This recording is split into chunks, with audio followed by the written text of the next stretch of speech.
أعوذ بالله من الشيطان الرجيم بسم الله الرحمن الرحيم وما أرسلنا من قبلك إلا رجالا نوحي إليهم فاسألوا أهل الذكر إن كنتم لا تعلمون قال رسول اللہ صلی اللہ علیہ وآلہ وسلم العلم خزائن ومفتاحها السؤال فاسألوا يرحقم الله فإنه يؤجر فيه أربعة السائل والمعلم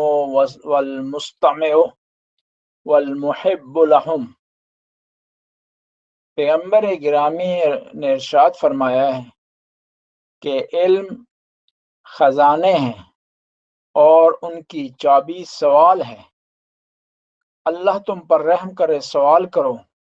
اس میں 4 قسم کے افراد کو اجر ملتا ہے: سوال کرنے والے کو، جواب دینے والے کو، سننے والے کو، اور جو ان سب سے محبت کرتا ہے۔ اگر آپ چاہتے ہیں کہ آپ کو اجر ملے، ثواب ملے، مقام ملے، درجہ ملے، تو سوال کریں تاکہ آپ کو دینی معلومات ہو۔ یہ سوال جو گروپ میں آئے میں وہ اگر دہرا دوں پہلے، جی یہ غسل میت کے حساب سے پہلا سوال ہے کہ مرد کی بالکل تمام انبیاء کا جو کہ میسیج توحید کے حوالے سے تھا، تو وہ سب کے لیے تھا۔ میرا سوال یہ ہے کہ ہم دیکھتے ہیں کہ ایک وقت میں یا بہت جس سے طرح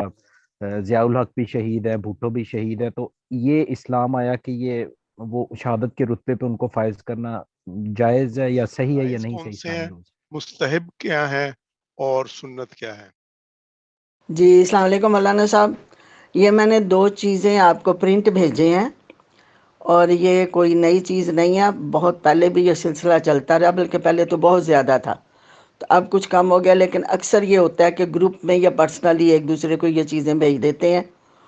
اور اللہ کا نام لینا یا پڑھنا کوئی گناہ نہیں ہے بلکہ ثواب کا کام ہے، لیکن یہ جو ساتھ میں شرطیں لگا دیتے ہیں نا کہ اتنے لوگوں کو بھیجو، نہیں بھیجو گے تو تمہارے پہ پرابلم آ جائے گی، بھیجو گے تو تمہیں کوئی خوشخبری ملے گی۔ سو پلیز مولانا صاحب میری آپ سے درخواست ہے کہ اس مسئلے کو شریعت کے لحاظ سے مجھے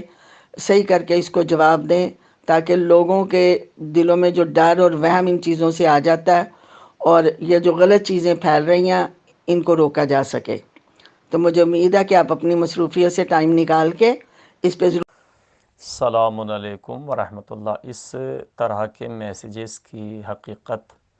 تو خود آپ ہی نے اپنے سوال ہی میں بیان کر دی ہے، چونکہ ظاہر ہے اس طرح کی چیزیں اولاً مذہب شیعہ میں جب تک کہ منسوس نہ ہوں، یعنی قرآن کریم کی آیات یا اہل بیت طاہرین کی احادیث سے ثابت نہ ہوں، تب تک کا اس کا کوئی اعتبار نہیں ہے۔ حتیٰ کہ ہمارے یہاں بزرگوں کے اقوال بھی، یعنی مراجع تقلید یا علماء کے اقوال بھی یقیناً کسی نہ کسی آیت اور کسی نہ کسی حدیث سے مستفیض ہوتے ہیں، اپنی طرف سے نہیں ہوتے۔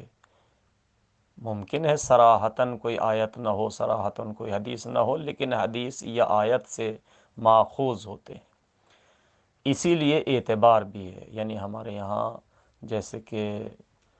اصول استنباط میں خود اجماع کا جب ہی اعتبار ہے کہ جب اس میں معصوم موجود ہوں،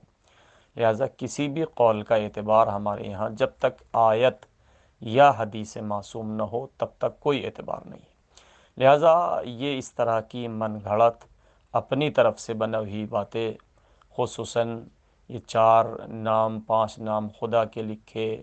یا اہل بیت طاہرین کے بھی لکھے ایک دوسروں کو بھیجیں، وہ بری بات نہیں ہے، ذکر بھی برا نہیں ہے، لیکن اس پر یہ شرطیں لگانا کہ یہ آپ بھی اتنے آدمیوں کو بھیجیں گے،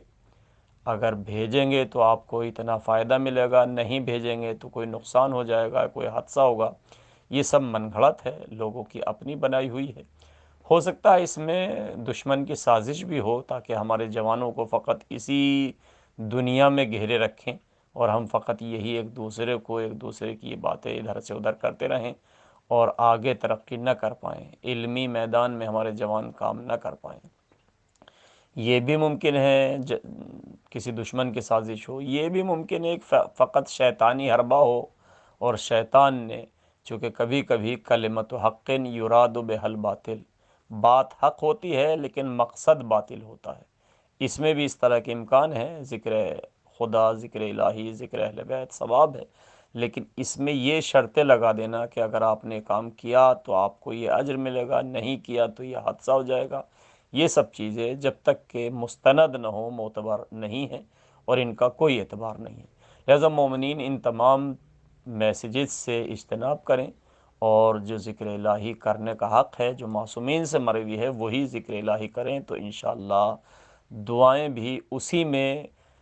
قابل قبول اور اعمال بھی اسی موقع پر عند اللہ مقبول ہیں، ورنہ اپنی طرف سے من گھڑت اور کسی دوسروں کے پوسٹروں سے اور یہ چند لوگوں کو بھیجنے سے